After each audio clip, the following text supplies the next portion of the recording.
میں اور آپ کا بہت بہت شکریہ کہ آپ نے میرے ایک میسج پہ آپ نے آنر یہ کیا کہ آپ ہمارے شو میں آئی ہیں، اور بڑا اچھا لگ رہا ہے آپ کو دیکھ کے، آپ کی باتیں سن کے۔ اور یہ جو بات آپ کہہ رہی ہیں کہ کسی نے پہلے یہ سٹیپ نہیں اٹھایا، آ، مگر یہ ہے کہ آپ سامنے آئی ہیں اور اس بہادری سے ان ساری چیزوں کو فیس کر رہی ہیں جو کلیکٹیولی ہماری نیشن کو سوچنے کی ضرورت ہے۔ اس میں میرا ایک سوال ہے کہ آپ نے کتاب لکھی، اور ظاہر ہے جو بھی بندہ کتاب لکھتا ہے وہ بڑی ذمہ داری سے لکھتا ہے، کیونکہ اس پہ کافی سارے آگے مسائل ہوتے ہیں کہ اگر کچھ چیزیں اس میں ٹھیک نہ ہو۔ اسی طریقے سے عائشہ گلالئی بھی سامنے آئی، اس نے بھی اپنا جو ہے جو اس کے ساتھ بھی زیادتی ہوئی اس کو بھی ہائی لائٹ کیا، مگر بدقسمتی سے ہمارا معاشرہ ایسا تھا کہ بجائے اس کے کہ ان وکٹم کے ساتھ جو ہے ہم کھڑے ہوتے، ہم الٹے جو ہے وہ ملزم کی سائڈ پہ ہو گئے۔ اب اس سچویشن کو اور میں آج کی سچویشن کو جوڑوں گا کہ آج ایک نامعلوم قسم کی عورت سنتھیا جو پاکستان میں 9 سال کے بعد اس طرح کے بھونڈے الزامات لگا رہی ہے، اور وہ جتنا پاکستان کا مین سٹریم میڈیا ہے وہ اس پہ باتیں کر رہی ہے، تو اس میں میرا سوال یہ اٹھتا ہے کہ کیا کچھ طاقتیں ایسی ہیں کہ جو جب چاہتی ہیں تو اصل جو وکٹم ہوتے ہیں ان کو بھی وہ ملزم بنا کے پیش کرتے ہیں، اور اس وقت جو ملزم ہے اس کو وکٹم کے طور پہ ان طاقتوں کے بیکنگ کی وجہ سے جو ہے یہ چیزیں زیادہ ہائی لائٹ ہوتی ہیں۔ اس کے بارے میں آپ دیکھیے، آپ اشاروں میں بات کر رہے ہیں، میں ڈائریکٹلی آپ کو یہ کہوں گی کہ جب ہم کسی فارنر کو دیکھتے ہیں اور ان کو عزت ملتی ہے ہمارے اداروں سے، جب I S P are in کو ایسے ایسے مقامات پر لے کے جاتا ہے جو کہ اچھا ہوتا کہ ملک کی بیٹی جو ان مقامات کو اچھی طرح سے جانتی ہے اور ان مقامات کے ساتھ اس کا ایک دل کا رشتہ ہے، محبت کا رشتہ ہے۔ میں یہ سارا روٹ اکیلے کرتی رہی ہوں، اور بات بہت اچھی بات ہے، ہمیں ہاسپٹیلٹی دکھانی چاہیے۔ گوروں کو ہم نے پہلے بھی بہت ہاسپٹیلٹی دکھائی ہے، ہم نے کتنے 100 سال ہاسپٹیلٹی دکھائی ہے، لیکن اس کے بعد مجھے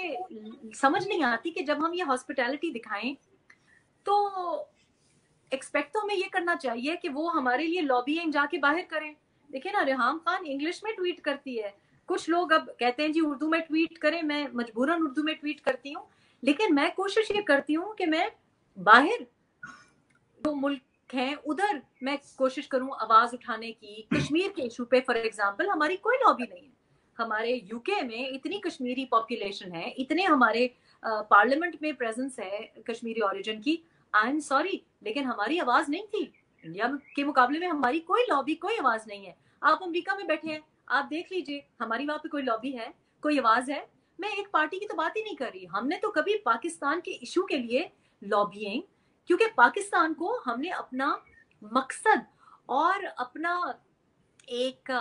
ٹارگیٹ یا گول رکھا ہی نہیں، ہم نے اپنے ذاتی مفاد کو اپنا ٹارگیٹ رکھا ہے۔ اب اس خاتون کو اتنی ہاسپٹیلٹی دی، اور اس کے بعد جناب جو سب سے بات مجھ کو افسوس ہوا، دیکھیے اگر کسی عورت کے ساتھ زیادتی ہوتی ہے آپ جائیے ایف آئی آر کٹائیں، آپ کے پاس آئی ایس پی آر کی بیکنگ ہے، اداروں کی بیکنگ ہے، آپ کو تو یوں انصاف ملے گا۔ یہ کوئی عظما خان بیچاری تو نہیں ہے، یہ کوئی بیچاری شریفہ بی بی تو نہیں ہے، ان کے اوپر تو آپ نے دیکھا ہے سارے ٹیلی ویژن اینکرز بھی پروگرامز کر رہے ہیں، سوشل میڈیا پہ 1 منٹ کے اندر اندر نیشنل پرائڈ وہ بنائی جاتی ہیں، تو اس کا تو مطلب ہے کہ بہت بیکنگ ملے گی۔ دوسرا وہ یو ایس نیشنل ہے، وہ یو ایس ایمبیسی کی رسپانسبلٹی ہے، جیسے میں پاکستان میں even though I am a dual national, لیکن ہائی کمیشن کا فرض بنتا ہے ہم کو پروٹیکٹ کرنا۔ لیکن جو بات مجھے تکلیف ہوئی وہ یہ کہ ہماری دیکھیں